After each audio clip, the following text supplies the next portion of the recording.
بسم اللہ الرحمن الرحیم۔ میں غلام اکبر اپنی آج کی بات کے ساتھ اپنے یوٹیوب چینل سے آپ کی خدمت میں حاضر ہوں۔ میں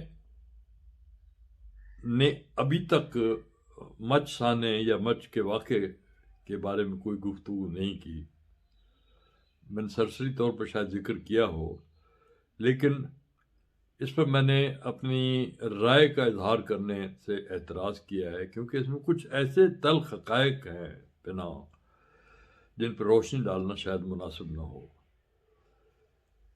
میں سمجھتا ہوں کہ عمران خان نے در حقیقت بڑی دلیری کا ثبوت دے کر اس بلیک میلنگ کا مقابلہ کیا جس کا مظاہرہ بہت سارے حلقوں کی طرف سے ہوا۔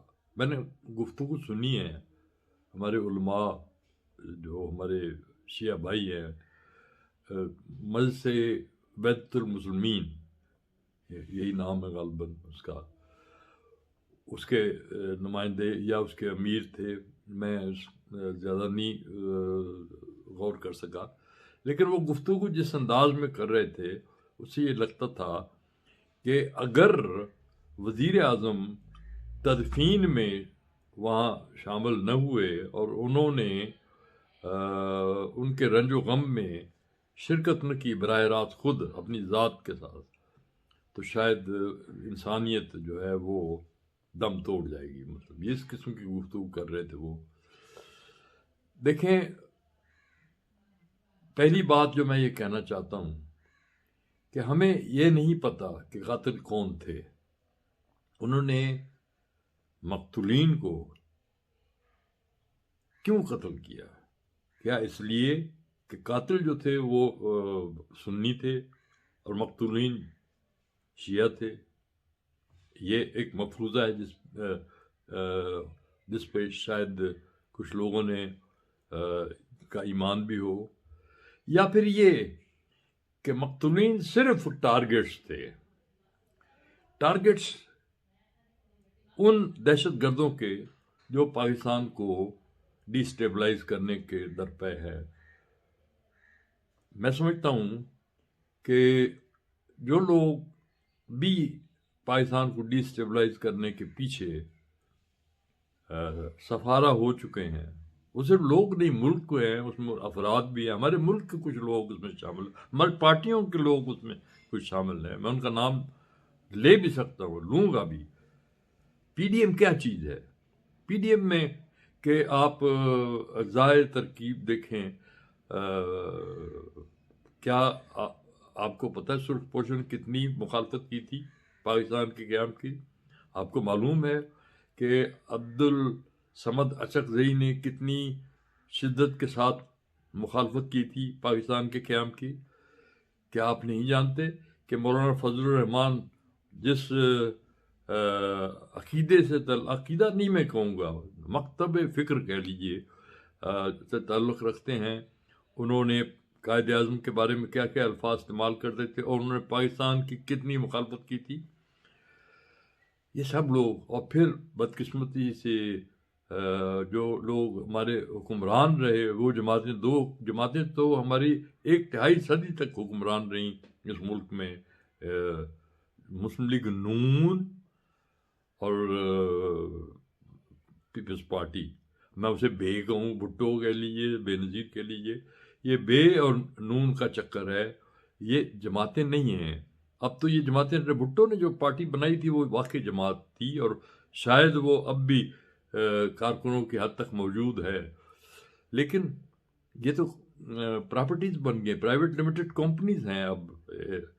اب ان پرائیویٹ لمیٹڈ کمپنیز کے جو رابطے ہیں، میں پیپلز پارٹی کے حوالے سے یہ بات نہیں کہوں گا، لیکن نون لیگ نے تو کبھی چھپایا ہی نہیں کہ ان کی دوستیاں کہاں کہاں ہیں۔ جندال لے لیجئے، مودی لے لیجئے، اور میں ابھی، آپ گوگل کریں، آپ اس پہ صرف اتنا لکھیں کہ مودی وزٹ ٹو لاہور، تو آپ کو پوری داستان جو ہے وہ سامنے آ جائے گی۔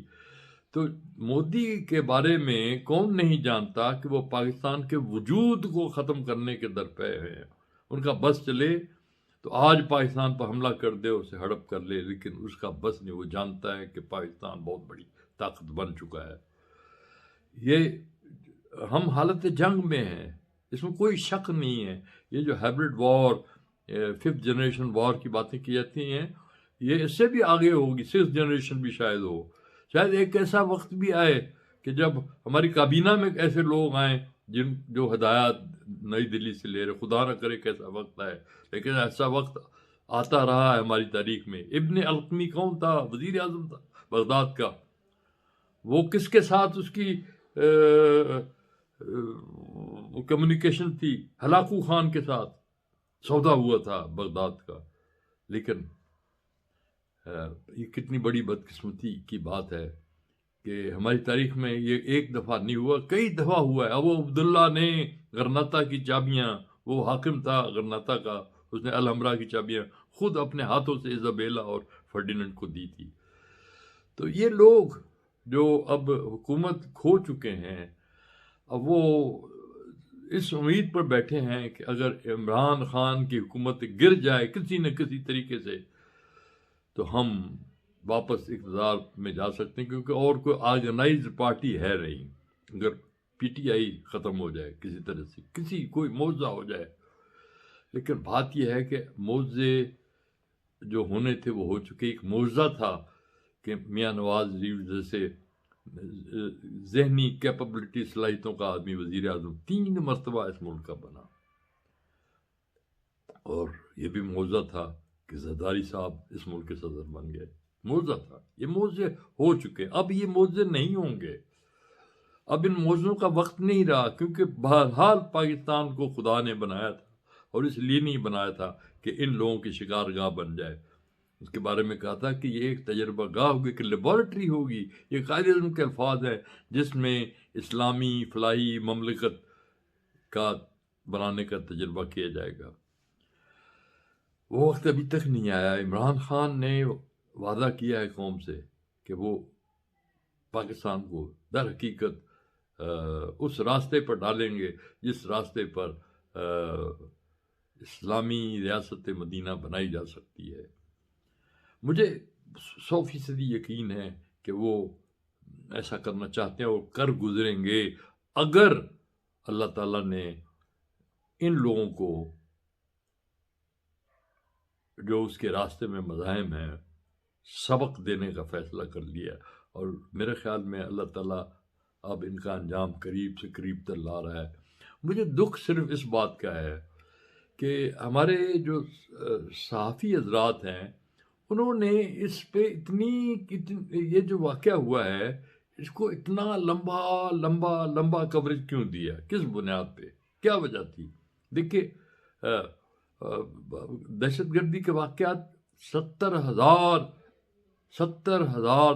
75,000 بلکہ ہو سکتا ہے اب تعداد بڑھ چکی ہو، افراد پاکستانی شہید ہوئے ہیں دہشت گردی کے واقعات میں۔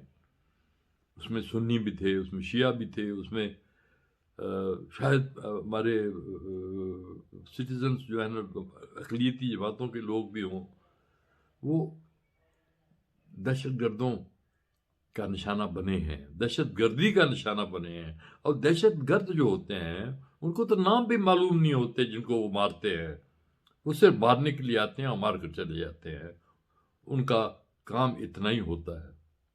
جس سے بندوق کی گولی جو ہوتی ہے نا، اس کو نہیں پتا ہوتا کہ وہ کس کو ہٹ کرنا ہے۔ اس کا کام ہے کہ جہاں اسے نشانہ باندھ کے مارا جائے وہ جا کے وہاں ہٹ کر دے۔ یہ لوگ بندوق کی گولیاں ہوتی ہیں، یہ دہشت گرد ہیں جو ہوتے ہیں۔ یہ انہیں نہیں پتا ہوتا کہ کن کو کیوں مارنے جا رہے ہیں، کہ وہ ہزارہ قبائل کے ہیں لوگ یا وہ سنی ہیں۔ انہیں تو بتایا جاتا ہے کہ فلاں جگہ ان لوگوں کو تم نے مارنا ہے، اس کے بعد دوسرا کام دوسرے لوگ سنبھال لیتے ہیں۔ اس بات مریم نواز نے بھی یہ کام سنبھالا، اس مرتبہ بلاول بھٹو نے بھی یہ کام سنبھالا۔ وہ بھول گئے کہ ان کے دور میں اس قسم کے زیادہ واقعات ہوئے تھے، انہیں شرم آنی چاہیے۔ جہاں تک وزیر اعظم کے جانے کا تعلق ہے، میں نہیں سمجھتا کہ وزیر اعظم ان کاموں کے لیے ہوتے ہیں۔ یہ کام جو ہیں پوری ریاست، ایک اسٹیٹ میں اتنے لوگ ہوتے ہیں وہ کیوں حکومتیں کیوں بنائی جاتی ہیں؟ وہ اسی کام کے لیے بنائی جاتی ہیں.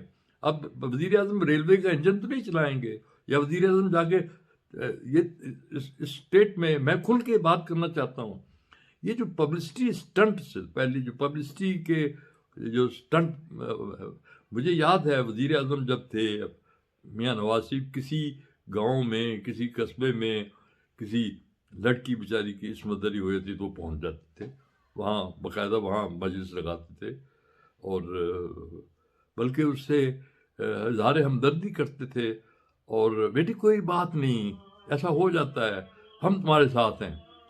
یہ اس قسم کی باتیں جو ہے نا، اب یہ پاکستان بہت آگے جا چکا ہے خدا کے واسطے. اس کو بڑے ایشوز، ہر آدمی کا اپنا ایک رول ہوتا ہے، وزیر اعظم کا اپنا رول ہے، صدر کا اپنا رول ہے. مجھے دکھ ہوا، میں نے اشاد بھٹی میرے پرانے کولیگ رہے ہیں،